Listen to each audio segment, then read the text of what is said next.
Zone coverage starts at 7. For all your foundation repairs and waterproofing needs, visit USSTN.com. Breaking news at once on your home for the Titans and Vols. This is 104.5 The Zone.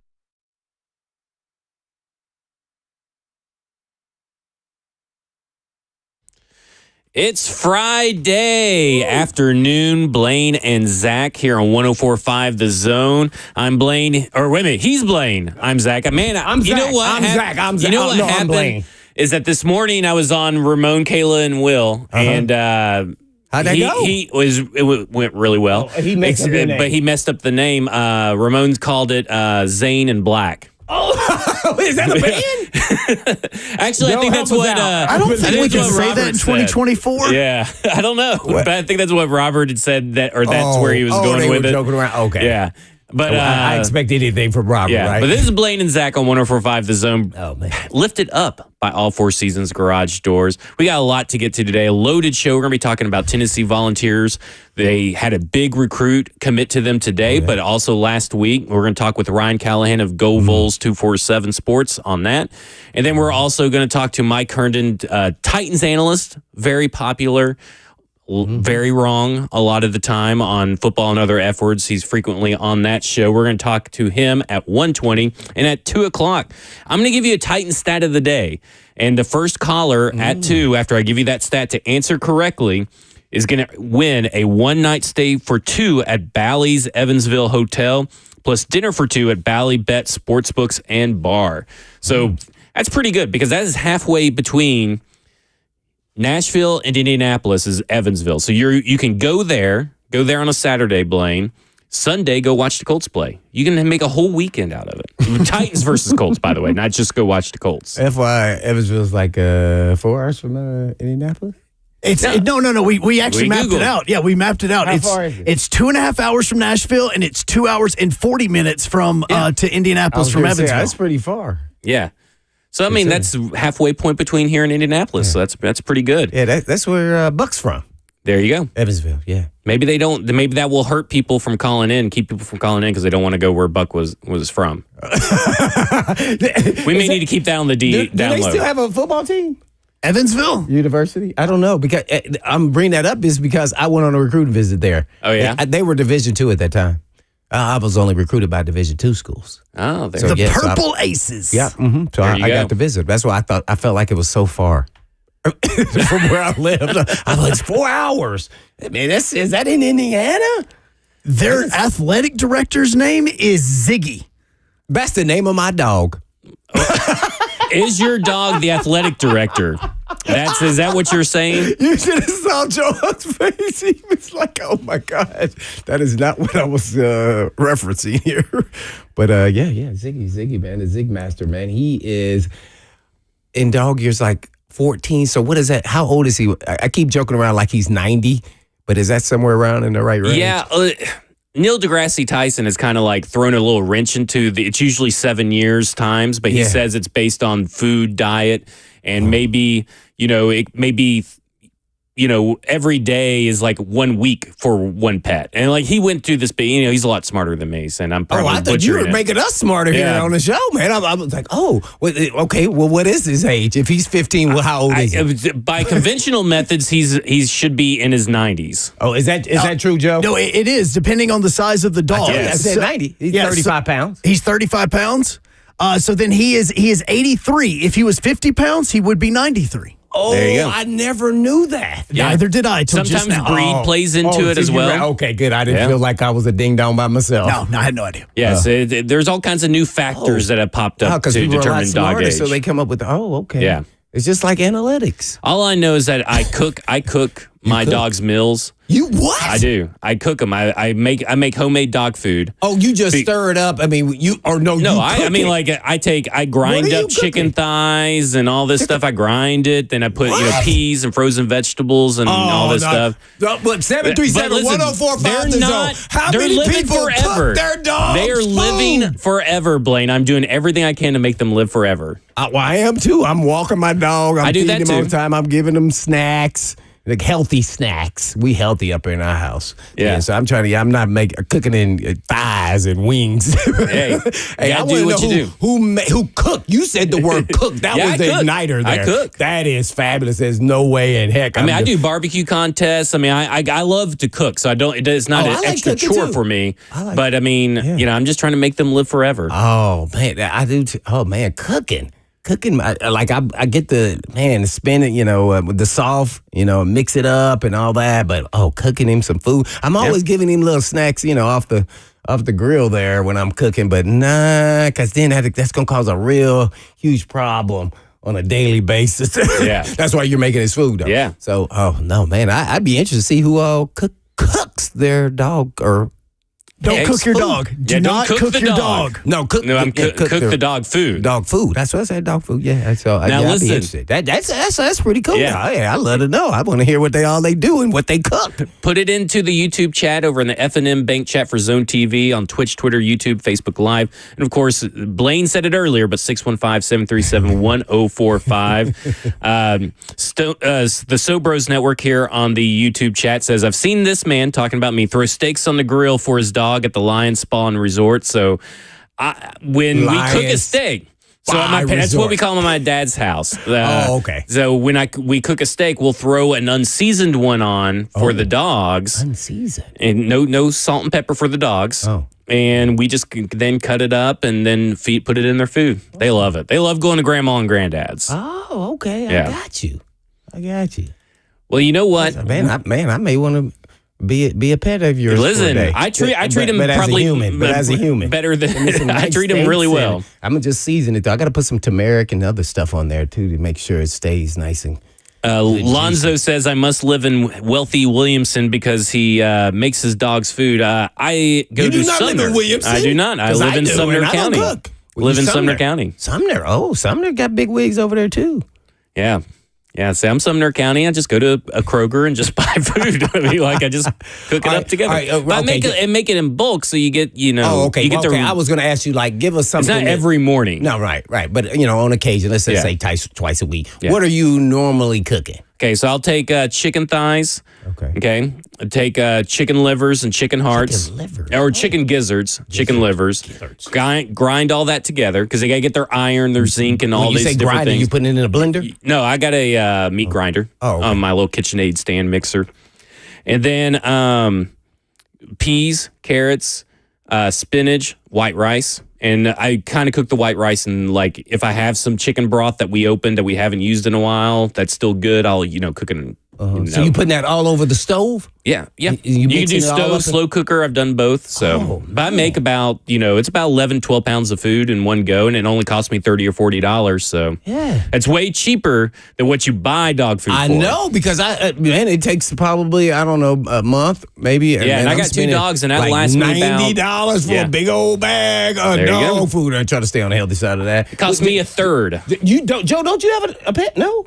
Yeah, no. There's a dog in my house. We got normally What do you feed your dog? Well, normally she's in the house. Right now she's in the garage. We've put her up in the pantry a couple of times. She's also been in the cabinet. Yeah. Huh? Well, I mean, she's dead and she's cremated, but so we just kind of put her where we need to. This is taking a turn. This is taking a turn. Yeah. No wonder I was confused. Yeah. She's up in the cabinet. Keeping it in the pantry seems a little dangerous, Joe. Well, we just got our floors redone because it flooded, so we were having to kind of put her in different places, and so we had to kind of put her away where the kid couldn't find her because Lord knows we don't need him carrying around a box with dust in it. So yeah, we're. Well, I hope it's very clearly labeled. I'd hate for you to be cooking or baking something and then you. It is, but he's 5, so you never know when he may try to throw it on top of his steak. So I just want to make sure. Oh, I got you. You got the little ones there. Yeah. Is it weird to have someone's ashes if you have them in some type of containing nice formal looking deal, looking at you every day? In your living room, I've never really been anywhere that's had that. Do you have any of that? You just said you no. I just there's a glass. There's a little glass cabinet behind where we eat dinner that has the little box and it has her name on it and all. It's classy.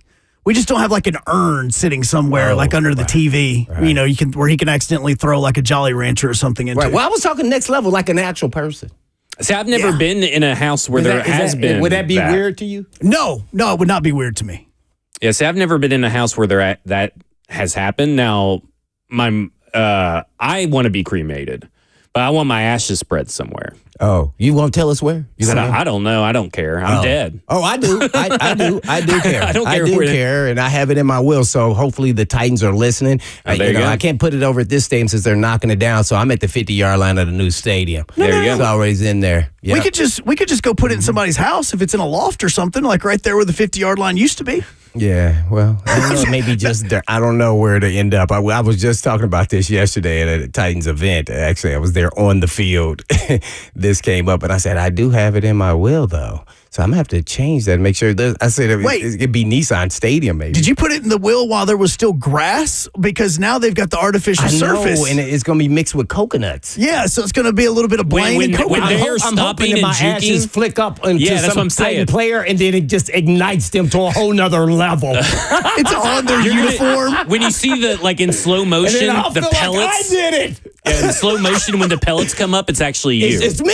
It's you. And it's going to be a shout on a version of me. You're going to know it's me because you're going to see the bow legs. It's me. There you go. That's you. Yeah, man. Well, I do have that in my will. There's no joke on the side there. Well, when we come back from the break, we're going to talk to Mike Herndon, who's Titans analyst, who's very much alive. We're going to talk to him about all things Tennessee Titans and maybe some concerns that he has on this Tennessee Titans offense. I'm Zach. He's Blaine. This is Blaine and Zach on 104.5 The Zone.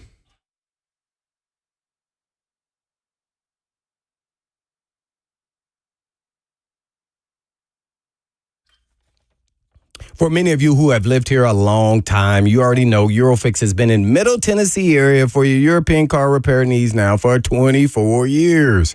We've all gotten to watch them grow. And I don't know about you, but I love watching a hometown business take off. Well, we are now proud to announce the 5th location in Mount Juliet for Eurofix on Mount Juliet Road, right across the street from Dairy Queen. And Eurofix can serve you in Franklin, Hundred Oaks, Murfreesboro, Belmead, and now Mount Juliet. Pretty cool getting to watch a small-town mechanic starting in the barn of his backyard of a single-wide trailer and now grow to 5 locations repairing thousands of cars each month. And at Eurofix, you get a 3-year nationwide warranty and a free loaner car with every repair appointment. And all you have to do is just give them a call at 844-EUROFIX. That's right, 844-EUROFIX, or you can just visit them online at myeurofix.com. That's myeurofix.com. But always tell them Blaine said so.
It's Blaine and Zach, 104.5 The Zone. We got Mike Herndon joining us.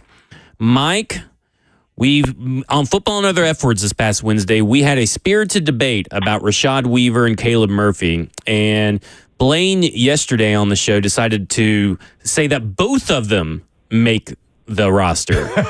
Now, I say that Weaver's making the roster. You say that Caleb Murphy's making the roster. But yesterday during the press conference, the only people that the coach mentioned was Brian Callahan mentioned Jalen Harrell and the physical run defense of Rashad Weaver. Would you like to amend your statement on Wednesday about Rashad Weaver's state on the Titans roster? Oh. Listen, I will admit I think this is a limb I'm out on without question on the Rashad Weaver prediction. But it's more of, I don't think he's a great fit for what they want to do defensively. They seem to want more athletic guys who can play off the ball and do things like that. And every time I see Weaver lined up off the ball in preseason, I get nauseous because he just does not have the lateral ability to move and be able to play that kind of role. So I think maybe Murphy has a little bit more of that, although I don't think he's necessarily the most athletic guy. And to me, and like I said, I think this is kind of a spot where a waiver claim would make a lot of sense because I don't think there's a ton of great depth there, beyond Harrell, which I think Harrell, how bad of a shape would this group be in if they didn't have him hitting already, it seems like. Well, speaking of things that make you nauseous, the tackle depth behind J.C. Latham and NPF leaves a lot to be desired. Jalen Duncan is getting a lot of talk. I heard that Coach Mack was talking about Jalen Duncan's prospects as also, as not only just a swing tackle, but maybe even can play a little bit of guard on Buck's show earlier today. But in your mind, who is offensive tackle 3 if, NPF or J.C. Latham were to go down? Is it Jerron Christian, Jalen Duncan, or is it that guy's just not on the roster?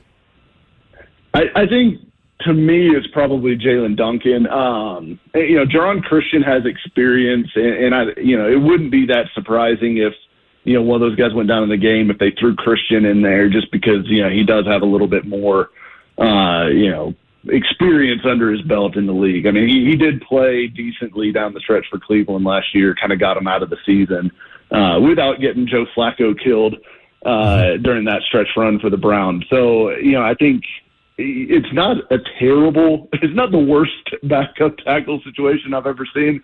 We've lived with the Tyler Merritt's tackle 3 days in the past. But, to me, I think Duncan certainly has the most upside. Duncan is exciting when you watch him, just like his physical build, the way he moves. I mean, he jumps off the tape immediately compared to these other backup tackles. And it's just going to be about consistency. And that's something you hope, Bill Callahan is here for and can maybe get him playing with a little better technique and unlock some of his obvious physical gifts. So I think Duncan is the third best tackle on the roster, but it wouldn't be a surprise to me if they opted for someone with more experience, to be the first guy off the bench. How much does that actually terrify you to say that Jalen Duncan is the third best tackle on this roster? I mean, it's tough. It's tough. He was bad, like flat out bad last year. And I'd argue probably even worse than Dillard was. Now he was a rookie too. And everyone knew he was going to take a little bit of time coming out of Maryland. And I think, that's proven to be the case. Now, I think it's a question of whether his progress from year 1 to year 2 is enough that he could, at least be passable. And we simply don't know that yet. I think he looked okay in preseason. There's been some hiccups for sure, but there's also been some pretty impressive snaps in there too. So the consistency isn't there, and you would certainly love for your tackles to stay healthy at least for the first half of the year and maybe get him a little bit more work under Bill Callahan before he actually has to see live game reps. This is Mike Herndon, Titans analyst. Yeah, and co-host of F Words Pod, as well as on PK.com. Mike, I guess really helped me formulate and explain to our listeners about the new rules and how that kind of can affect not only the third quarterback, but also maybe the last 2 or 3 guys, or how you tried to maybe, I'm not going to say the word hide on the roster because you can't really do that, but kind of sneak somebody through, kind of take us through that. Yeah, so I think we'll start with the one that I think is most impactful, and that's the new IR rule. So in the past, they used to have to game the system, basically. So if you had a guy get hurt during camp and wasn't going to be available to start the season, but you still wanted him on the 53 and didn't want to put him through waivers or anything like that, you had to keep him on the initial roster, waive someone else that you want to keep, then put that injured player on IR and re-sign the guy. So they would usually cut like a vested veteran who was not subject to waivers and tell them, hey, we're going to bring you back tomorrow. Sit tight. It's just a contractual shell game that they had to play. But now they don't have to do that. So you don't even have to risk that. You don't have to worry about, do we have a guy that we can cut without, risking maybe they go and find a better deal somewhere else. So now you can take a guy like, say, Cedric Gray, yes, who's been hurt, has had the shoulder issue.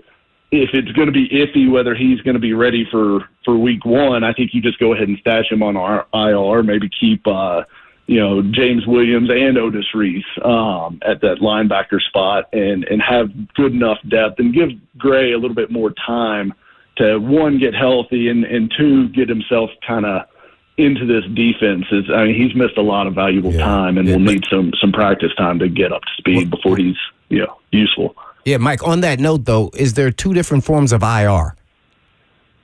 There is. Well, so there's only one IR, I guess, but there's PUP and then there's IR, which are different buckets. PUP you actually have to be on already at the start of camp, which Colton Dowell will fall into that category. But both PUP and IR now you can return after a minimum of 4 games. So if you put Gray there, he would have to miss the first 4 games, but he could be activated out of that. But he does count against your maximum of 8 players that can be designated to return. So that list during the regular season at least does count for the guys that you put on right at the start. You're on with Mike Herndon, co-host of F Words Pod. I guess one more for me, and that is give us a surprise cut to us locals here that, we're kind of fascinated with them, but probably they won't make the roster. On offense and defense, give me one on both sides. All right. So Weaver was my surprise cut, on defense. I'd say he'd probably be easily the most surprising guy out of that group. I think other ones would be, I don't think Otis Reese would necessarily be a big surprise, but I could see him, being cut there. And then on offense, there's a lot of different ways they could go. I think it would be a little bit surprising for them to cut like Julius Chestnut at this point, but I think we know that there's a decision. But I would say the biggest surprise, I guess, maybe Malik Willis. But again, I feel like people know that that's kind of on the table at this point. So for offense, well, actually, I will say this. I'll say that I think Nick Vannett would be the surprise cut on offense if we're going out of kind of what would actually be surprising to fans, because I think most people have kind of penciled him in as that third tight end. And I think David Martin Robinson has caught him throughout camp and preseason, and he brings a lot of upside to the table that Vannett just does not. I think he's going to end up being on the roster one way or another, and whether or not they keep 4 will be whether or not Vannett makes the team. Yeah, DMR is my guy. That's my camp crush. So unfortunately, I think he's got a great shot of making it right. But do you know the history of Vannett? I just don't recall him on another team. He might have been a depth piece guy, but that's kind of always been his deal. He's kind of been bottom of the roster, blocking tight end type. I know he was with the Chargers recently, but yeah, he's very much. I guess you could say, in the Jeff Swaim role, mold of tight ends. Not tight super ends. Athletic. yeah. There was a time where Mike was a big Jeff Swaim fan. And he loved Jeff Swaim. Okay. So that's where this comes from. These are lies. These are lies. Zach will put a lot of words into my mouth, Lane. Okay. And you have to defend me sometimes. Right. I know you guys do the pod. Just added to that, though. So you think they're going to keep 4 tight ends? I could see it from them being like maybe the 4, like part of the 53 best guys on the roster. Mm-hmm.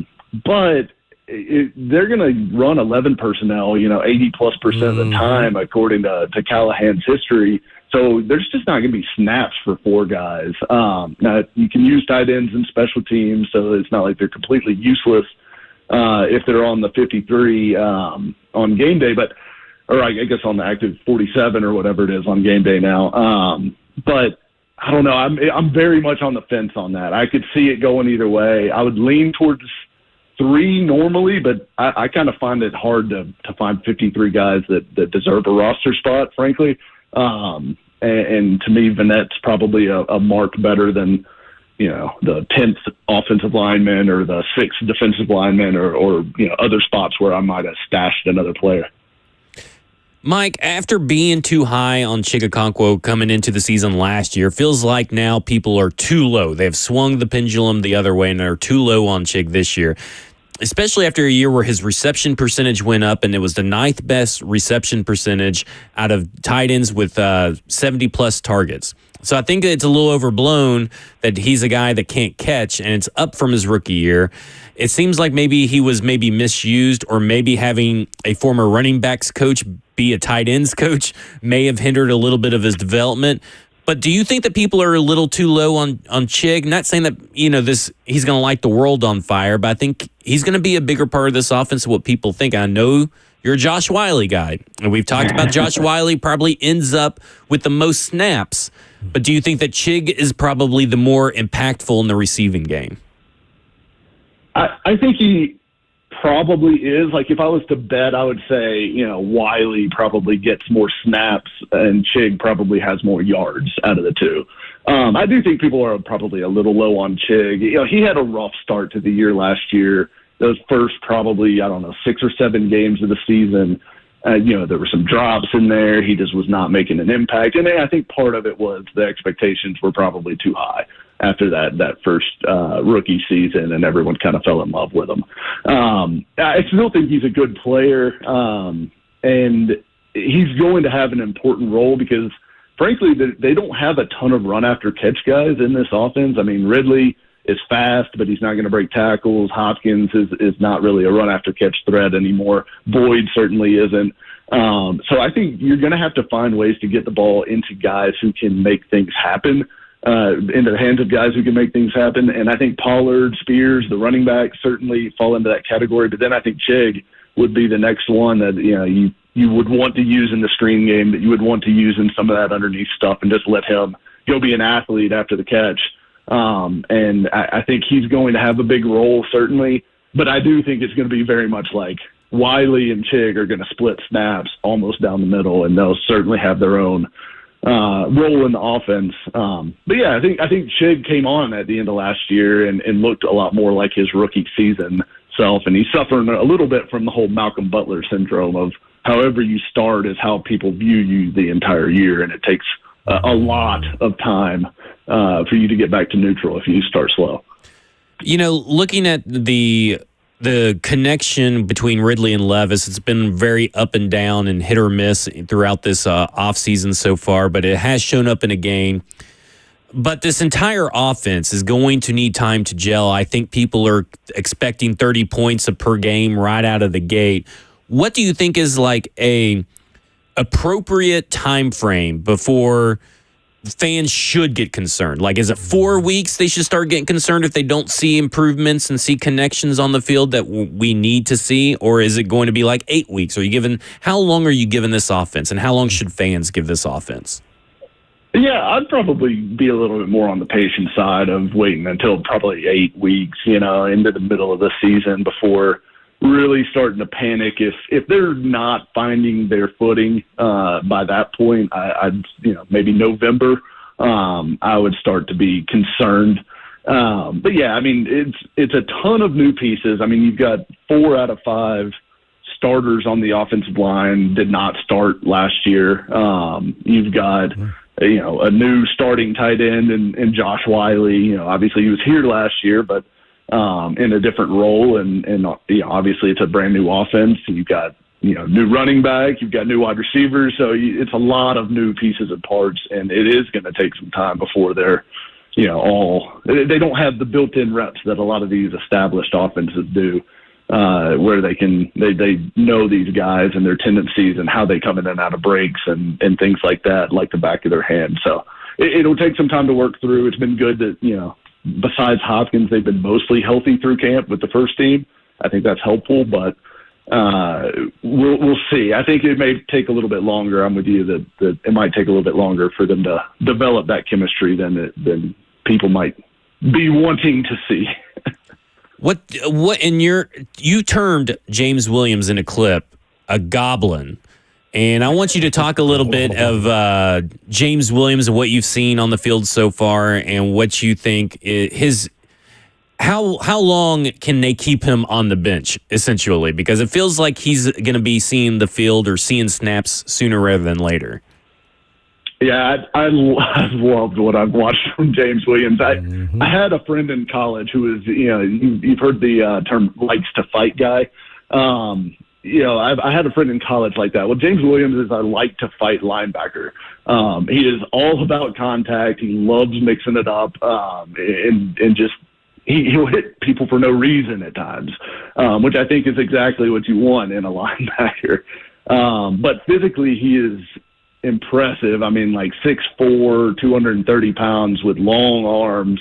I mean, he almost looks more like an edge rusher body type than an inside linebacker at times. But the ability to shed blocks in the box, like around the line of scrimmage, that was my biggest question with him, just because coming from the safety spot, he just really did not have to do that very often, or not nearly as often as he does at his new position.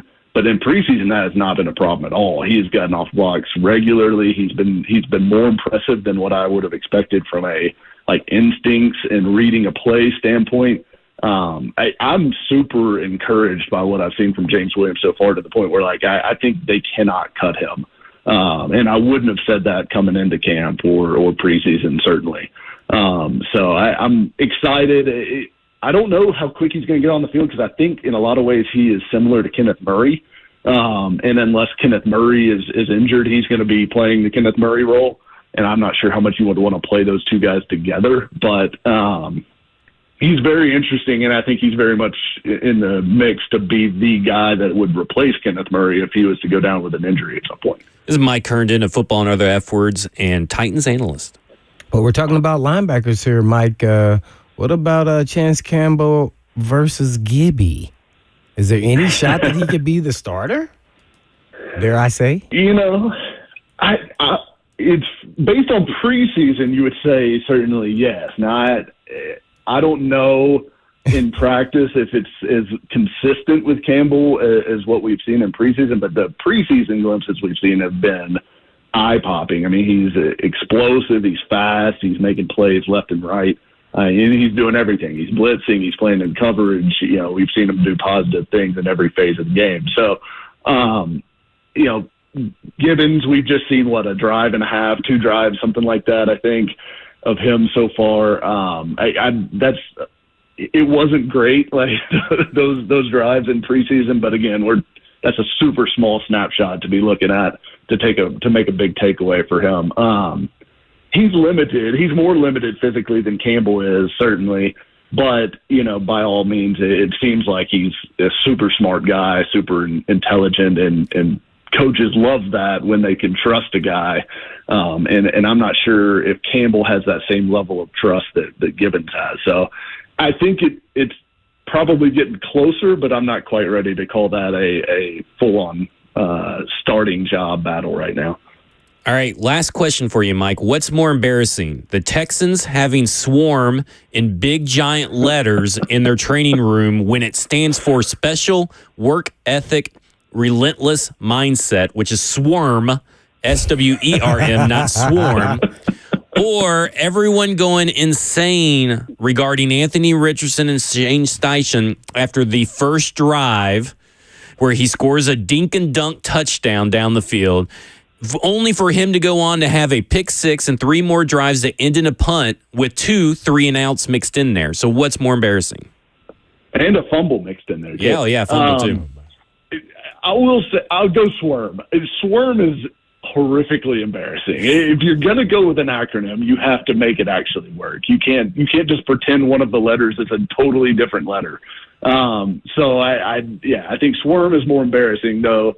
I did kind of laugh when I saw there was a big time Anthony Richardson victory lap going on Twitter last night after that first drive, immediately followed by a pick six, which I got a chuckle out of. I'll admit it.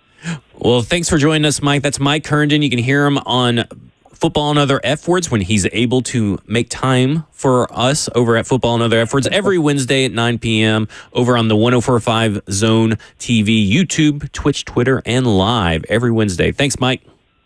Absolutely. Thanks, guys. Appreciate it. He had to go. Yeah, he had to go. He hung up. He was like, I'm out of here. He's a big, important man over in Texas.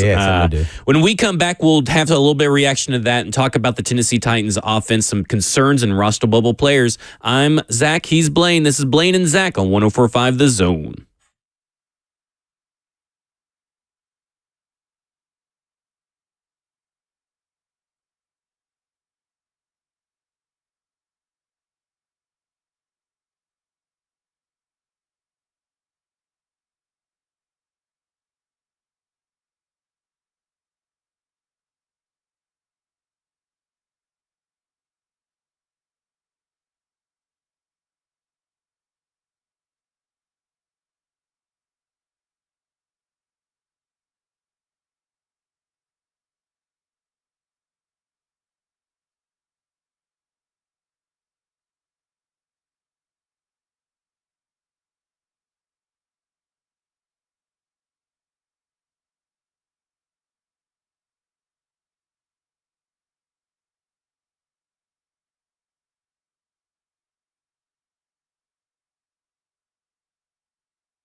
We are back. It is Blaine and Zach. It's a great Friday afternoon. We're having a blast. A few people have chimed in on Twitter saying they too cook food for their dogs. Yeah, put that out there. We got for us, Scoob. Joe. My wife freezes chicken both for the dogs when she cooks, and then we got Brent. Marshall can't have chicken, so I make him salmon and rice and sweet potato and other veggies. About $60 a month, worth it, and is an English bulldog, a beautiful English bulldog picture he sent up there. Yeah. So and you say that's how you save a little bit of cash over. You there save it, man. Yeah, that's smart. Gotta save that cash anywhere. You make it in bulk, and then you freeze it and thaw it out when you need it. See, it's a relatively newer thing, but when we adopted or rescued Havana, our second dog, she was on a similar kind of diet, which was good because we just converted Huxley to a cooked so now you diet. Just do it for both. So now we just do it all. They just eat the same food and it's great. They do it in bulk.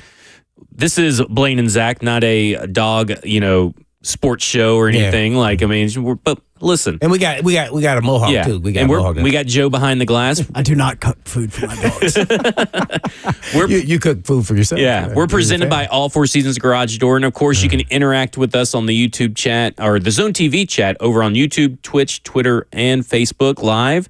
It's hopping today. We got a few people chiming in on someone's already fed their dog popcorn today, which is a favorite treat of my dogs. They love popcorn. Oh, is it? Yeah. So listen, let me tell you about my dogs real quick. That's your favorite snack to give them? Yeah. Well, or that or Cheetos because Cheetos. They love Cheetos. I give you mine. So let me on our first show on Wednesday, my Havana was upstairs looking out the window. She likes to look out the window upstairs, oversee every, her domain or whatever. And Lauren turned on YouTube to listen to our show, and she heard my voice, and Havana ran completely down the stairs looking for me all around the house. Oh, yeah. That's how my dog does when I'm on the phone. Oh, yeah? Yeah. They're running around looking to go into the door. Where is he? Like, no, he's on the phone. They look like, no, it's not. Where is he? It's hilarious. So what's your favorite snack to give your dog? Well, I do this. I don't even know it's healthy for the dog. And this is almost an everyday occurrence. As soon as I come home from being on the show, I let him outside and then bring him back in, or we'll go for a walk. And then I'll give him a bite-size tear-off of a banana. Oh, yeah. We do that every morning. So this is every day? My wife will do that. Yeah. So it's kind of like a treat for going outside, doing the job, blah, blah, blah, and come back in. He looks forward to it. If I don't do it, though, he starts acting like Joe Hunk and having, his hair looks like it's a mohawk. And then he's just running around like, hey, give me where's my treat? Where is it at? I'm like, what's going on with you? And so I'll tease him for a little bit sometimes just to see what he'll do or if he'll forget. And he doesn't. He comes right back like, where is my Nana? Now, do you call it Nana, Nanners, or do you say banana? We say Nanners. I will say sometimes the banana, or I'll say Nana. Gotcha. And he knows either excited. one of them. Yeah, he gets all excited. What about you, Joe? What you get? I just give him dog food. Nope. No extra treats, because I would be the dumb one that would try to give him chocolate. And that doesn't go well. No, that definitely does not go well. I definitely didn't know that, but my wife immediately said, "You better not ever do that. You could kill him." Yeah, that's how they get put in that box I was telling you about. Give them chocolate. And mine wasn't actually like, it was like like a chocolate cover, like a peanut or something. It was, I was eating some formulation of mixed nuts. Yeah. The best thing about a dog is that you don't have to have a vacuum. It's really fantastic, to be honest with you. That, have a kid. Both of them wait off the floor. Oh, my. This is true. Well, listen, we need to talk about this Titans offense real quick because I got some concerns about this Titans offense. And I think my concern really starts off with Ridley and Levis's connection. And listen, it's not a big, major concern, but we have seen Calvin Ridley and Trevor Lawrence not be on the same page. All last year, even though Calvin Ridley went over 1,000 yards, but there was all kinds of talks coming out of Jacksonville about Ridley being in the wrong spots, Ridley doing this, Ridley doing that. Now, how much of that is covering up for Trevor Lawrence and his deficiencies? You don't know. That it's what's coming out of there. You may not know. We know that Nick Holtz was the passing game coordinator for the Jacksonville Jaguars, and he saw enough for them to pursue Calvin Ridley, right? Didn't he? So, but there are some concerns about Ridley and Levis being on the same page. I am kind of with Mike, and he kind of alluded to it. Maybe this is a week 8 thing, but specifically, I think that Willis and Ridley may need to be a little bit sooner window of seeing them really start hitting the big plays, getting those 100-yard games, getting those multiple touchdown games. Am I being a little too harsh by saying, like, if we don't start seeing some action by week 4, it's time to pull the panic alarm? Mm-hmm. That's interesting. Like, do we know how many deep balls he caught? And when I say deep balls, I'm 30 or more. Yeah, I don't think he caught that many. I can look that up. I know he had, did he almost have 200 yards versus the Titans? I know he had 3 TDs in one game against the Titans. Yeah. But I don't know. So, people get fascinated. It's like the home run ball, hitting a home run. You want the deep ball. And that happens on rare occasions. It's not like every game that happens. It's not really like that. If it is, that means the Titans are doing really good. So I'm a little concerned, but probably not as concerned as most. He was 13 for 32 on deep ball receptions, 20 plus. He was 13 of 32 for a 40.6 reception percentage rate. 4 touchdowns, though, on the deep ball. 13 for 32, it seems like they're supposed to, if you're throwing to him, was it some drops involved? Was he overthrown? Did he, just miss him? I don't know the context of that, but that doesn't sound like a huge ratio. You're supposed to be hit a little higher. I want 50-50 at least. So yeah, it's a little concerning, but not enough for me to. Let's see it in games. What I don't like, I could tell you this. I don't know if he was covering up for his quarterback or not. I don't like to say, I wasn't running hard. I think everybody took that kind of more literal than anything else. I think he was saying in a real game, I'll find a way to get to the ball. And I'll be a lot, it's a 2.5-hour practice. We're exhausted. It's a little different than in the game. Dead legs is what Callahan said. It was hot out there. Dead legs. Right. So, but they got to start connecting. Yeah. There's no doubt. With a big arm and a guy that fast, they got to start hitting. Well, when we come back from the break, I'm going to give you a Titan stat of the day, and the first person to call in to 615-737-1045 will earn a trip to Evansville, Indiana, to the I got what Buck Bally's Evansville Hotel and Casino. I'm Zach. He's Blaine. This is 1045 The Zone.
It's Blaine and Zach. Second hour starts now.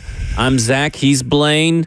And we're brought to you by All Four Seasons Garage Door, the F&M Bank Chat. We're dropping some knowledge in the F&M Bank Chat on Zone TV, Twitch, Twitter, YouTube, Facebook Live, talking about what foods are safe for dogs to eat. So this dog thing has taken a life of its own. Yeah. We got a poll up, which currently I'm losing the poll technically. A lot of people just buy their dog food, and that's fine. There's nothing wrong with it. Oh, no doubt. And we're going to have Ryan Callahan on the next segment talk about all things UT football with the Tennessee Volunteers nabbing a highly prized recruit today on the cornerback. So we're going to talk about that. But I promised at the top of the show, we're going to have the Titan stat of the day. And if you are the caller that calls in and gets this answer right, you are going to get a one-night stay for two at Bally's Evansville Hotel, plus dinner for two at Bally Bet Sportsbook and Bar. Located on the banks of the Ohio River in Evansville, Indiana, Bally's is your entertainment destination. Plan a casino getaway and relax in the Bally's Evansville Hotel, just steps away from Las Vegas-style action. 24-hour gaming awaits you with 940 slot games, 28 live and electronic table games, poker room, high-limit room, and sportsbook. Find live music at 421 Lounge in the casino every Friday and Saturday night, and at Kavanaugh's Piano Bar each Thursday, Friday, and Saturday night. Details at Bally'sEvansville.com. So here is the question. Since 1995, name me the rookie quarterback that started his rookie season at any point, at least one game at any point, their rookie year. Oh, okay. And which of those first-year quarterbacks had the highest yards per attempt their rookie season? So they had to start a game. They were a rookie when they started a game for either the Titans or Oilers since 1995, and they had the highest yards per attempt over their starts in their rookie season. Oh, I cannot participate because you can't participate. I know the answer. So 615-737-1045 is how you get here and answer that question. But I would have been stumped though because you would have got me. I think the answer may or may not be surprising, but we'll see. So 615-737-1045. We got a couple of people in the YouTube chat. Are we counting the YouTube chat? Do y'all count the YouTube chat in the trivia contest? Not because we can't reach out to them. Just a guess. So no, just they got to call in. 737-1045. You got to call in 615-737-1045. We got the phones are lighting up. People want to go to Evansville. Joe's in there answering the phones right now. I don't think I've ever thrown to a phone call. Okay. We're about to do this live with. Okay, so what you want to do is press the button on the right. The right. Oh man, the one with the number on it. The one with the number on it, but that's the left. Well, it's the right of the left. Right. I'm great at giving instructions. I see what you're saying. You told me that. Okay, I'm great at giving instructions. Okay, so we're going to go to James in Lebanon. Okay. If I hang up on you, I apologize in advance. James in Lebanon, you're on. Who is the rookie quarterback that, since 1995, had the highest yards per attempt over his starts for the Tennessee Titans? Highest since 1995. I would say that would be probably Steve McNair. That is incorrect, and I am sorry, James. That is not the right answer. Yeah. All right, go to the next now one. What do I do? How do I hang up on Hit James? that X down at the bottom. X, Boom. drop, Sorry, and then James. go to the next caller. Okay, cool. Yeah, we got 6 more have no callers phone. on the line. We'll see who's up next. But Blaine, this answer is going to be surprising. I'm not surprised Steve McNair was the first guess because I did I was a little tricky. I did go back to 1995 because specifically of Steve McNair being drafted. So we got Terrence coming up on the line next. Terrence from... I went a little fast on that. I apologize. But we're just going to go Terrence. Terrence, what is your answer to this? I'm going to say Zach Mettenberger. Look at that. Second caller. Not as tough as I thought it would be. It was Zach Mettenberger. And Terrence, you just won a one-night stay for two at Bally's Evansville Hotel. I thought it was going to be a little bit tougher than that. Why did you choose Zach Mettenberger? I just figured it wasn't Mariota and it wasn't Jake Locker. And I remember Mettenberger, he took a lot of deep shots, even though he got sacked a bunch. James, you're a smart man, and you used logic to answer the question, and I greatly appreciate it. So stay on the line, and Joe here will get you all set up to get you that one-night stay at Bally's. Congratulations. Yeah, no doubt. Good job, man. But he got it before me. That was a second. I wouldn't take me about 3 tries. I was like, man. Yeah, I mean, like, actually, Stoney Keeley in the YouTube chat did say Zach Mettenberger. Yeah. Someone said Clipboard Jesus, but Charlie Whitehurst was not drafted here as a rookie. Vince Young was another one. I thought a lot of people would have said Will Bruce Levis. Rhodes said that too. Yeah, I thought Will Levis would have been it because he took all those deep shots. I figured I would get a lot of Will Levis. So I was actually surprised Zach Mettenberger pretty quick. Speaking of the passing game, we were talking about it when we went to break. Was our concerns with maybe Ridley and Levis's connection and all that kind of stuff. And we've kind of talked about the offensive tackle situation and the depth there. But the tight end room, do you have a level of concern that there's not the guy? Or is it just because, hey, it's 11 personnel, we're going to be going 3 wide receivers, you got Tyler Boyd, you got DeAndre Hopkins, you got the running backs to catch passes, maybe Chig and Josh Wiley don't have to be these major contributors, but I kind of view it, Blaine, they need to get like 750 yards as a tandem to really impact and make this defense go. But how concerned are you with Josh Wiley's injury history, with Chig's drop issues from last year, replicating themselves again this year? What are your concerns about this tight end room? Yeah, Wiley been injured just out the whole time. It's concerning, but I think you have to. I like your analogy there on 750 yards in total by both guys. They have to be contributors, and they have to be some form of a threat. They have to be, chain movers at times. You can't just ignore them. So they may not be like Tyler Boyd level. Granted, that's a wide receiver. But hopefully them doubling other guys, they are be able to perform when called upon. So I like to see them out there more, but as far as catching passes in the preseason now, I'm not such a big, I just want them to be available. To be honest, and I don't care really who starts. Really, for me, they're interchangeable, even though they're 2 different skill sets. I think Chig is more of a wide receiver guy, move guy, and Wiley's kind of that big stoic, big guy who's going to have to learn how to be a better blocker because he's not as elusive as he was in college because the game is much faster. So.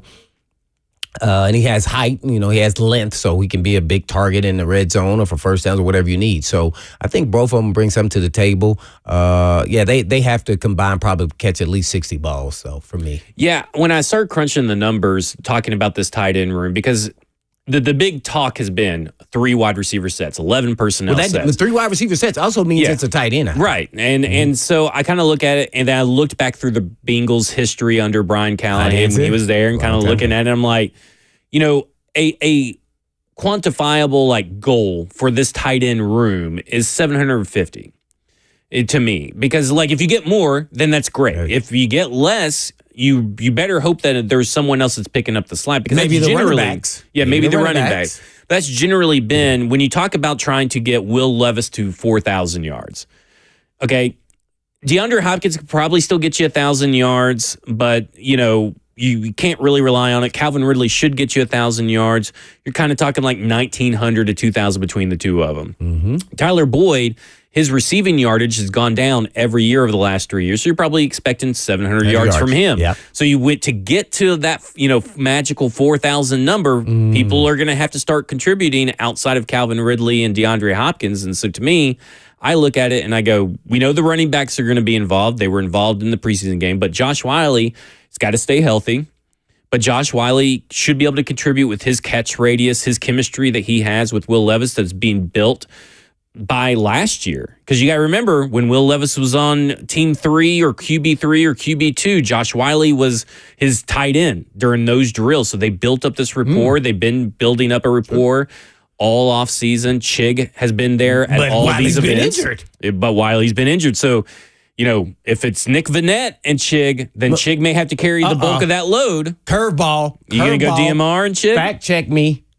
OJ Azuma. CJ. I'm sorry. CJ got released, I think. Yeah, he did. And he was with the Bengals. Yep. During that. Would you trade out him for Vernett? Ooh. Am I right about that, Joe?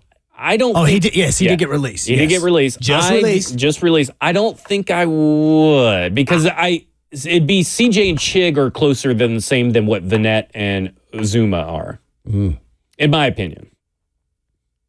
Mm-hmm. I think he's kind of a better version of Vernette and Wiley, and he's a veteran who's played in this league and had success in this. He's also an injury issue too, right? Well, that's what I'm getting at. That's why I use Vernette, not Wiley, right? Because somewhere in this equation, I want a veteran. Okay, even if he's not a major contributor, he's still a contributor in that meeting room. And Vernette just doesn't tickle your fancy pretty much. Just not, he was just a role player. At least CJ was a big time. He was a starter in this league. Yeah. So I think it brings him more, he can sit, you could give him passes, I think he knows the offense. He'll know what they're looking for. He's also going to be kind of that coach who understands what they're looking for at this position and help, escalate and develop these guys faster. And he can still contribute. I don't know how much he's injured. He had a horrific injury last year. What was it? I don't think it wasn't a major injury, was it? But he was pretty good with the Bengals. Granted, now he's a veteran guy, but he's not that old. What is he, a 7-year guy? Yeah. So I kind of like him over Vernette. It was an MCL injury that he had in so week you can 13. sprain your MCL. You don't even get surgery for that. That's rest time. You can get anybody get hit on their leg. Josh Wiley got hit on his leg last year, didn't play the rest of the season. He was a rookie. So, I'm taking him over Vernette. And I think that escalating with DMR, I just think that's a nice little group right there. And they're going to contribute at least 700 to your point. When we come back, we'll be joined by Ryan Callahan, recruiting editor at GoVols247.com. Talks about some Tennessee recruiting.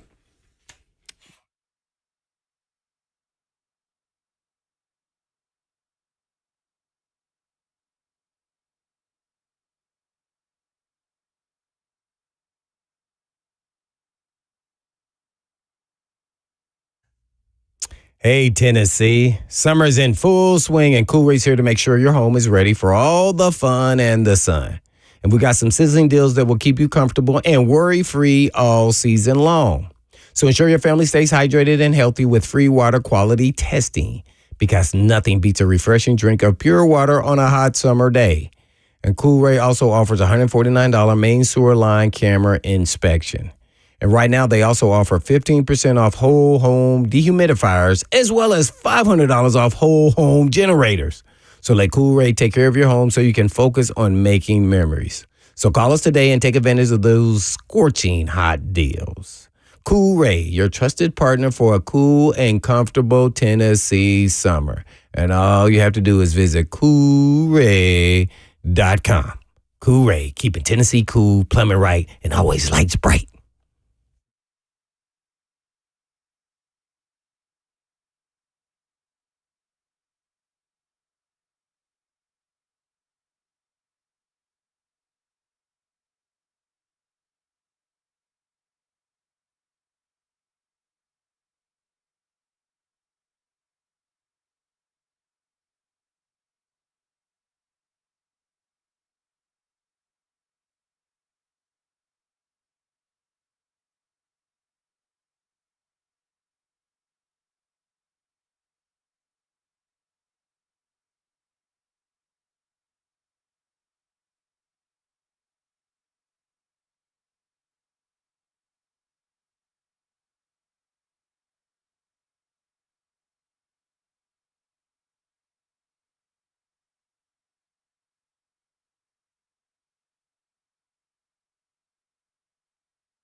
It's Blaine and Zach here on 104.5 The Zone, powered by All Four Seasons Garage Door. We are joined now by Ryan Callahan, recruiting editor at GoVols247.com. And big news, and I can't wait to butcher this name, Ryan, but big news right today is Onis Konanbanny. A big-body defensive back chose University of Tennessee over Florida State earlier today, which is a huge get for the University of Tennessee, considering that since Mike Norvell has taken over as Florida State's head coach, they've had 3 cornerbacks drafted in the 3rd round or higher, and one of those, of course, is Asante Samuel. But you and Konanbanny, if I said that right, goes in depth on the decision. You have a tweet, an article up at 247sports.com. Tell us a little bit about what went on into his decision. Yeah, well, first of all, you were pretty close on the pronunciation. It's more straightforward than you might have even thought. It's Onis Konanbanny, and he is a really interesting player. Originally, he was born in France, has mostly lived in London, and moved over to the U.S. 3 years ago to pursue a future in football. So he is. So yeah, and he played down in Raven Gap, Georgia for a couple of years. Moved over to Columbia, South Carolina last year, and that's where he played his junior season. And now is playing as a senior. So, but a guy that's been on Tennessee's radar for a long time, and now he's up to over 40 offers. So 6'1", 180-pound corner, runs pretty well. He's a soccer player too, and was a soccer player growing up. So he's got really good footwork that's kind of translated well to the cornerback position. So. A lot to like about this one, and not as highly ranked as a couple of Tennessee's recent additions, but still a 4-star prospect in the 24/7 Sports Composite. He's one of Tennessee's top targets for really more than a year now after getting his first SEC offer from Tennessee back in March of 2023. So they've been hot lately in recruiting. Certainly been a good month for them in August, and this has definitely just continued that. 4th cornerback commitment in the class. They've done a pretty good job of addressing that position, but this is another big win for Tennessee to beat out Florida State for a pretty good player back there. Well, it kind of harkens back to Josh Heupel's kind of recruiting philosophy, and he had a press conference where he emphasized relentless competitors as a trait that he's looking for on the recruiting trail. Have his classes so far, in your opinion, reflected that, and how does one actually identify that trait in a high schooler? Yeah, I think that's something it's hard to identify, but you do that by asking everybody that you can involved in a player's recruitment. Coaches obviously starting there, and even when coaches get a chance to visit schools, you hear all sorts of stories about them bumping into people that walk them down to the coach's office, or just random people in the school. And they'll tell them who they're there to see, or some of the main players they're there to see, and they'll ask about them. And so sometimes you'll hear something random from just a random person you happen to see at the school, and sometimes it's nothing, and sometimes it's something, and sometimes that something will really help you weed out the players you want from the ones you don't. Sometimes it's something good that you hear from someone in passing, and sometimes it's something not so good. But yeah, you can tell it on film. Sometimes you're looking for players that don't take plays off and things like that. College coaches, as much as possible, will not just watch highlights of a player; they'll go through and watch the full game tape to be able to see how often you take plays off and things like that. So there are definitely ways to find out, but it's college recruiting, and it's not a perfect science, and they do miss sometimes, but that's certainly their intent. And yeah, I think they've got a good number of players like that in this class. You never know for sure, about every single player, but I think they feel pretty good about this class, and rightfully so, because there's some good players, some players that they know are really high character guys that are hard workers, that are going to be really good fits in their culture, and they see. Obviously, we can see, and with where these players are ranked, this is one of Tennessee's best classes so far in quite some time, and it's got a chance to be, I think, one of Tennessee's better classes in the past 15 to 20 years. So they're doing really well this year, and certainly taking advantage of what they've done on the field to have 20 wins over the past 2 years, some NFL draft success. Now they're capitalizing on that in recruiting. We're talking to Ryan Callahan, recruiting editor at GoVols247.com. Man, this is the first time, Ryan, I was enamored just with somebody running onto a football field. When I saw the 6'7" or 6'6" massive offensive tackle there, David Sanders there, I think is junior, I was like, oh, he's probably about 6'3". I go look him up. I was like, this guy's a giant. How big was this of getting this signing by this kid who looks like he's going to be first-round pick already, and that's not even putting pressure on him? Yeah, that's the thing about a guy like David Sanders. It's really hard to win those battles. Obviously, when it's one of these guys who's just a no-brainer. You can almost project him, like you're saying, out of high school to being a potential first round pick at least this far out. When you see those guys, it's so hard to get them because everybody in the country obviously is battling for them. But when you get them, man, the expectations obviously are unfair. But obviously you can just kind of pencil them into the starting lineup, and that's so hard to find, especially in the offensive line, because that's such a developmental position. But he's such a talent, as you said, around 6'6", 290 pounds. He's such a lean guy. He's one of these sort of modern offensive linemen that there's not a bad pound on his body anywhere. Just well put together.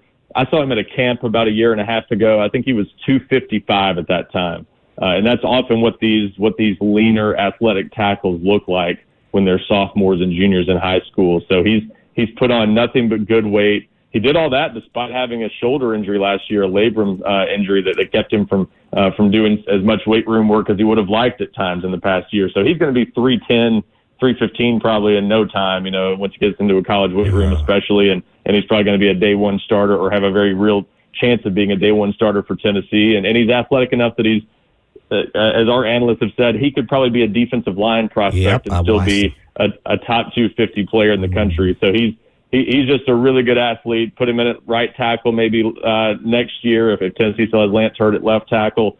Long term can easily slide to left tackle and probably will go there. But he's going to be a really good one if he lives up to the potential he already has. Yeah, I think he's going to live up to the potential. I think he can start for the Titans at the right tackle right now. But anyway, I've never said that about any kid before, by the way. He was that impressive. I dug deep into him. But talk about a little bit about the Harmon kid, the linebacker, who flipped from Alabama. It seems like things are changing their tune, leaving Zach's school over there, Bama, and flipping to Tennessee. I mean, man, recruiting's going in the right direction.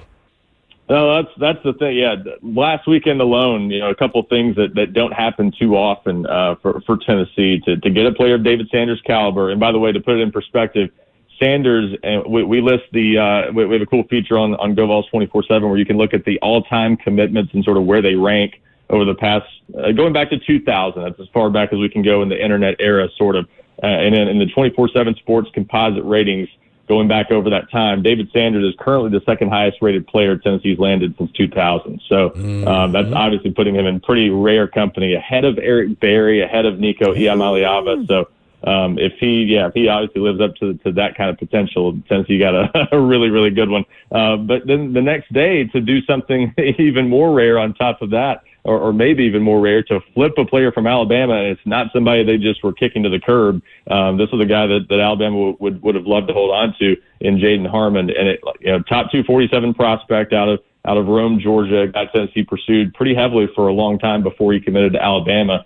It actually looked like a Tennessee-Clemson battle at one point earlier this year. Alabama offered him in March, and then things kind of quickly picked up with the Crimson Tide, and he committed to them the following month. But Tennessee stayed on him after the commitment, never backed off. He's yet to visit Tennessee since committing to Alabama. They just had enough of a relationship, and he'd already been to Tennessee about 5 times before he committed to Alabama. And just once the relationship kind of strengthened and things picked up, and just felt better about his opportunity at Tennessee, the Vols were able to sort of get it done. I think they had some help because Alabama had 5 linebackers in its class. And I think anytime you have a class that big at a position like linebacker, especially where you can't have 5 guys on the field at the same time, that's just hard to hold on to those guys at some point. So Tennessee taking advantage of an opportunity in Alabama's class and getting a player it coveted all along, but really nice pickup there. And heck of a weekend for Tennessee last weekend. Yeah, no doubt about it. Who's next on the recruiting trail that they're targeting, that they've kind of had a lot of conversation that they're making a little bit of headway? Do you know? Well, There's a prospect here locally in the mid-state there at Oakland High School in Murfreesboro. DeJuan Morris, USC commitment at running back. Tennessee is still looking for a second running back in this class, and so Morris is a guy that they were involved with and had offered and hosted on a couple visits before he committed to USC this spring. But one of those situations where Tennessee probably hadn't gone all in on him before he committed to USC, and now they're still searching for a second running back. So over the summer they kind of circled back to him, turned up the heat, and they're going to try to get him on campus for a game sometime this season. They're hoping certainly early in the season. So we'll see where that one goes. But that's Tennessee is at 24 commitments already. Their class filling up pretty quickly. Not to say they don't still have some needs. They certainly do, but only a few positions that I think they're really focused on maybe trying to add some help throughout the fall. So we'll see where things go with that one. But DeJuan Moore is certainly one of the main names to really watch, and he's a really good player there at Oakland. So you'll hear about him a lot this fall, and he's certainly someone Tennessee's had their sights on for a while. Oh yeah, Oakland plays Independence tonight. So we're on with recruiting editor at GoVols247.com, Ryan Callahan. Nico is obviously the most important and, most talked about 2023 recruit that means so much to the University of Volunteers' success this year. But Arion Carter from that same class looks to be in line to start at weak side linebacker, and he saw very, very limited action last year. But he was a 3-star prospect according to 247. So what can listeners kind of expect from him as he's looking to get and earn that starting job at the University of Tennessee defense? Yeah, well, Arion Carter ended up being a really highly ranked guy by signing day his senior year. He was a 4-star at senior year, but he's a guy that was a late riser, really interesting player in the recruiting process because he's a running back in high school for the most part. Didn't have a lot of linebacker experience, but yet he was such a talent. Found his way onto the field quite a bit last year as a true freshman, and so had an injury late in the year that set him back a little bit. Had to sit out spring practice or didn't get really full work during the spring. Had to sit out contact drills. But I think there's a real belief that he's going to have a good year for Tennessee in his second year now in the program. He's that ended up being a big time recruiting battle. Tennessee and Alabama going just tooth and nail to get him. And Tennessee won that one in the end. And I think you're going to see a little more this year why that was such a big win for Tennessee. I think he is going to have, maybe breakout might be overselling it, but I think he's going to be a noticeably improved player that, you could tell from the mental side of the game last year, he just wasn't there as a true freshman, and just, sometimes wasn't playing as fast as he is. I think he's even slimmer this year. He's maybe leaned up a little bit, improved his speed. So really, really aggressive. He's one of those players looks like a heat-seeking missile on the field. Once you get him, once he gets his sights set on a running back or someone and can shoot through a gap, he just flies to the ball. So I think you're going to see more of that type of play from him this year, and I think he's in line for a pretty big year next to Keenan Peely there at the linebacker position. Out of last year's recruiting class, are there any players that could wind up playing a bigger role this year than expected that came from that 2024 recruiting class? There's a couple of people, that think that, the star position that the defense plays, maybe you'll see a guy come up from there, maybe someone on the wide receiver. But that 2024 recruiting class, what players could wind up playing a bigger role than expected? Yeah, some of that I think is just going to depend on injuries, frankly, because this team has so many veterans at a lot of positions where it's going to be hard for someone to play a big role unless something goes wrong. But they do have some guys who I think will be, maybe increasingly used throughout the season and depth guys that you'll see out there in some capacity. You mentioned the star position. That's certainly where I would start, and this one wouldn't be a surprise, but Boo Carter is probably going to play as a true freshman. The question is, will he be in the starting lineup to open the season? I would lean towards saying no right now. It might be Christian Harrison to open the year, but Boo Carter, either way, is going to play some this year and should help on special teams as well. The surprises might be more on offense. I think you could see Mike Matthews in there, the 5-star out of the Atlanta area. They've got some real talent and depth now at the receiver position, so he's probably not going to be a starter to open the year, but he's the guy that certainly is going to be in the rotation, I think, if Tennessee does what it's talked about doing and rotates maybe another guy or two at the receiver position. They've not rotated a whole lot there. but I think they might be kind of forced to this year with the depth that they now have. So Mike Matthews at receiver, and then Peyton Lewis at running back, a true freshman there out of Virginia, that they're pretty excited about. He didn't get to do much this spring coming off an off-season surgery, but he is, I think, in line to probably be the number 3 or 4 back, and that means you'll probably see him at some point early in the season. We'll see if he plays against Chattanooga next week, but that could be an opportunity for him to get on the field. But he's going to be one of those top 4 running backs on the team. So you'll see him at some point, and depending on how it goes, I think you could see his role maybe grow throughout the year, and maybe he could be one of those surprise guys. And it wasn't really just David Sanders in this current recruiting class that is getting a lot of hype on the offensive line. He also joins Douglas Utu and Nick Moore in what looks to be on paper a future elite offensive line for the University of Tennessee. What do those 3 guys mean to the success of this offense going forward for the University of Tennessee? Yeah, that's a good point. This offensive line class, I think, has a chance to be one of Tennessee's best offensive line classes in recent memory. Someone was asking me one time here recently to compare that to Tennessee's past offensive line hauls, and they've had some pretty good ones on paper in recent years. But I had to go back to 2010 when Tennessee signed Juwan James, Zach Fulton, and James Stone all in the same class, and those guys all played a lot of football for Tennessee over the next few years, and that's kind of what this class, I think, has a chance to be. And not just those 3 you mentioned. Nick Moore he's out of Jefferson County High School, just down the road in Dandridge, Tennessee. So he's a local guy that Tennessee kind of jumped in on a little bit late, but they project him as a center. They obviously have a need at that position with Cooper Mays leaving after this year. So he could be a big part of their plans at center, but we'll have to kind of see where he fits in once he gets on campus next year. Douglas Utu, though, that was a huge recruiting win out in Las Vegas, Bishop Gorman High School. Type of player Tennessee's really not won a whole lot of those battles, especially across the country in recent years. And they beat out some really good programs, Alabama, Michigan, Oregon, in that one over the summer, kind of surprising some people with that recruiting win. So he's to me, could be another guy like David Sanders that could be an early starter. Maybe not day one, but we'll see, because they've got some guys leaving after this season, but he's probably a guard. So this class really good at the interior O-line positions. Then you've got Sanders as the lone tackle, who's, again, probably a day one starter, or quite possibly a guy who'll step right into the starting lineup. And the other guy I really like on the offensive line, they've only got 4 offensive linemen, but I think they're all good. Anthony Cato Gumaro out of Oklahoma, another guy really interesting because he's only played 2 years of high school football.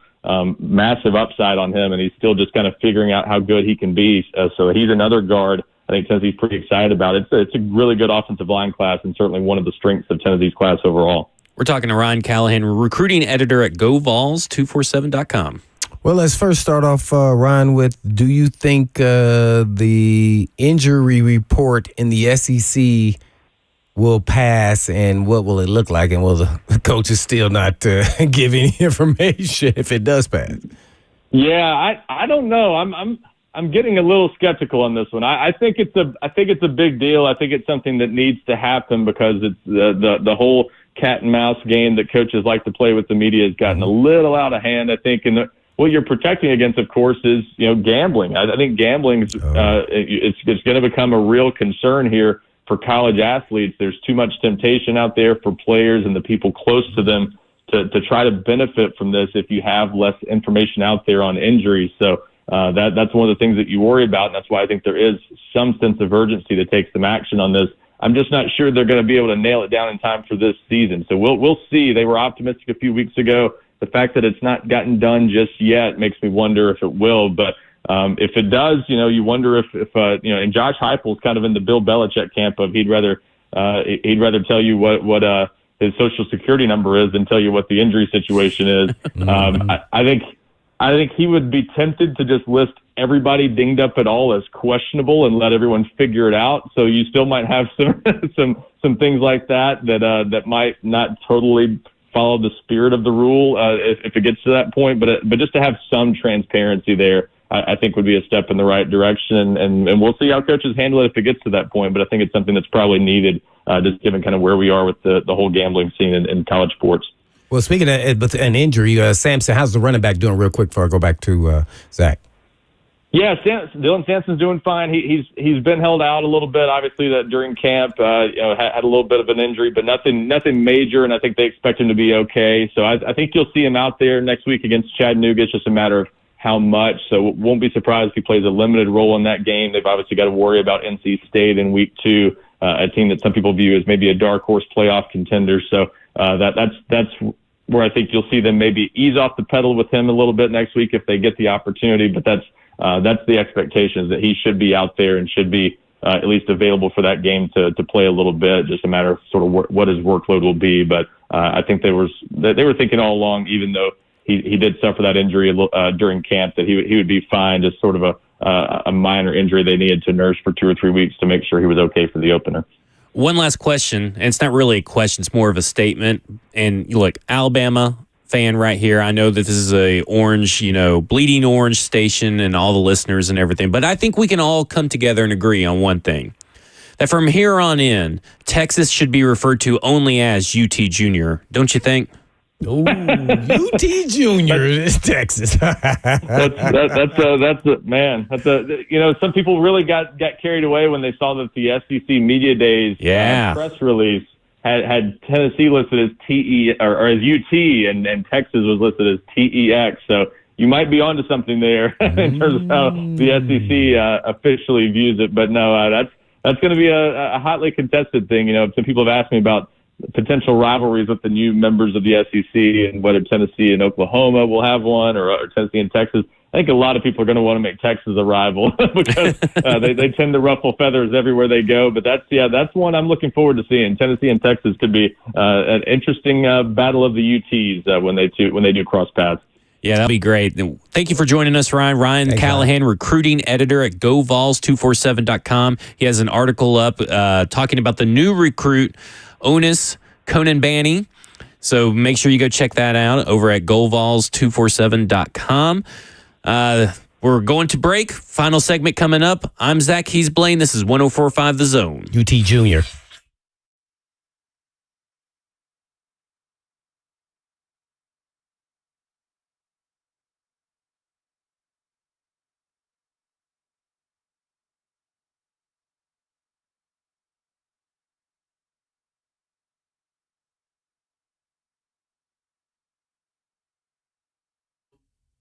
Hey, this is Blaine Bishop, and I want to know if you have heard about peptides. And peptides are shaking up the fitness world, and they are naturally occurring aminos in our bodies. And as we age, they start to decline. And at some point, they need to be supplemented.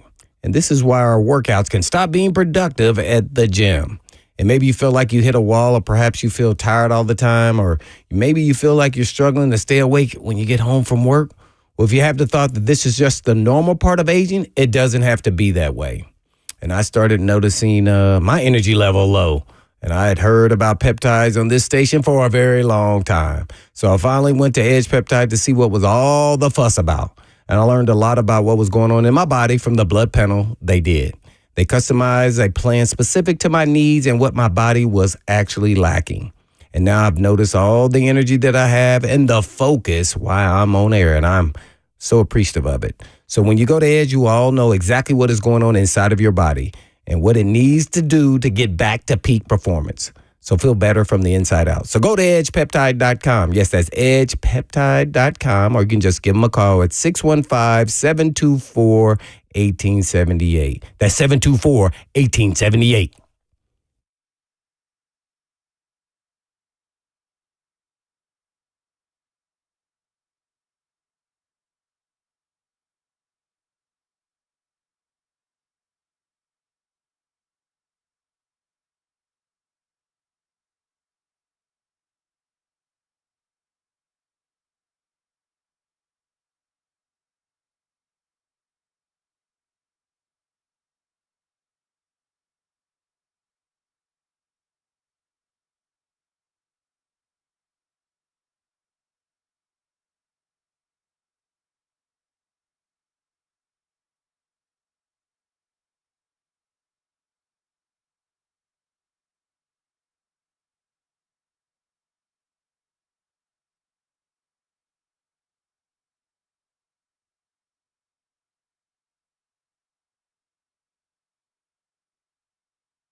It's Blaine and Zach on 104.5 The Zone. Final segment of the day. Powered by all Four Seasons garage doors. The Zone TV F&M Bank chat has been hopping. Crazy. Twitch, Twitter, YouTube, Facebook Live. Of course, 3HL's on next are live from Vegas again. Babs lost all of her money. Do I call her Babs? Am I too new to call her Babs? No. Okay, well. You better ask Babs on that. Here, I'm going to go with Dawn and play it safe. I don't want to be on her Babs side. It depends on the day, just to be honest. I'm going to go with Dawn. Okay. Dawn lost all of her money, so she may be in a bad mood. First day there, she lost all of her money, she said. Yep. Well, how much was it, like $200? I don't know. I know that Zeb was the, I guess, big winner. He had a couple of casino chips he was clanging around during that broadcast yesterday. Not anymore.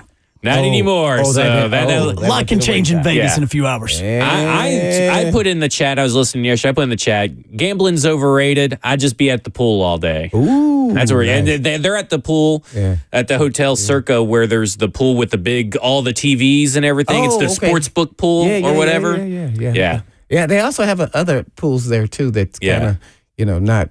Is a lot more revealing. And they went to Piero's last night. Yeah. Yes. That's the pool I'm going to. I don't know what pool they going to. But that's the pool. They went to Piero's last night, which is the best Italian food in Las Vegas by far. They filmed Casino there. Oh, okay. Yeah. Okay. Yeah. But we want to talk about something a little bit different that can maybe make some money, and that's the QR codes being put on the helmets at Oklahoma State's football team. So Oklahoma State will wear QR codes on its helmets this season, linking to the general team fund to increase the program's name, image, and likeness money pool. The rollout will be in the season opener, of course, and this is a revolutionary step. This is from Mike Gundy, head coach of Oklahoma State. This is a revolutionary step forward to help keep Oklahoma State football ahead of the game. It gives a chance for everyday fans across the world to have a real impact when it comes to support the NIL efforts for Cowboy football. I'm thrilled about this opportunity for our players. The QR codes will be a 1.5-inch decal that features each player's name and number on the back of the helmet. They aren't expected to be visible from the stands, Blaine, but they are expected to be noticeable on close shots during broadcasts and post-game photos posted to social media. Oh. On top of that, the codes will also be on each player's bag tag. The players carry the bags during the walk, the pregame walk before home games at Boone Pickens Stadium, and for travel. So do you, like on TV, do you put your phone up and then try to? It goes to a whole big fund to Oklahoma State. And then you can just maybe donate $5. You know, we were talking the other day. Think of 10,000 fans, and if they all donated $5, that's $50,000 that goes into the general team's NIL fund. Oh man, what do you guys think about this? And you can get a 2-star for $50,000. Oh my! Look, they're expensive now. Players are expensive. You don't just give them a car anymore. You have to give them a car and money. This is true. Yeah, you're right. You're right. I was thinking not only that, take it to the next level. Even also, instead of having their names on there, put their X handle as their name on the back of their jersey. Didn't UCF do that during a spring game? I think it may have actually been a real game, but I think they put like their Twitter handles and stuff. But yeah. So I think that's unique. I don't know how. That's why I said on TV. How can you do it when you're live there, even if you are close enough to see their helmet? Right. How do you zoom in on your phone? Yeah, you can zoom in on your phone, but the bag thing, you're zooming in and the bag's moving around unless it's like really, really big. You're probably not going to get it. I think it's a unique idea. It's mainly for the people at home. And then social media posts, right? So that's a big thing. You put it on. You can click on the social media post, get the QR code from there, that will be another big deal. It's a really unique, but it does set like what's the next thing? You think this is a precedent? I mean, what's the next thing? What's the next evolution of this? Like, is it going to be? You put in your Venmo on the back of your jersey, your Venmo handle instead of your QR code. What do you think, Jeff? Oh, absolutely. Add your Venmo, get your PayPal, your Cash App. Just go ahead and give them the money. It's smart because there are going to be fans that are going to give this money to their football. Again, even if it's $5, right? Get hacked. Yeah, even if it's $5 from 10,000 fans, and I assume Oklahoma State has that many fans. If it's $5, that's $50,000 that goes into a general team fund pool for the NIL. Yeah, it's kind of crazy, isn't it? Well, that will do it for us. First week in the books for myself. Thank you for having me here, Blaine. Can't wait to start it up next week again. Got Joe Hunk behind the glass, producer extraordinaire back there. It's been a great weekend. Hope everybody has a great Friday. 3HL's up next. I'm Blaine. Oh, wait, gosh, I did it again. I'm Zach. Bookended that. He's Zach. Blaine. This is Blaine and Zach at 104.5 The Zone. But in the meantime, And in between time. peace. Peace. Yeah.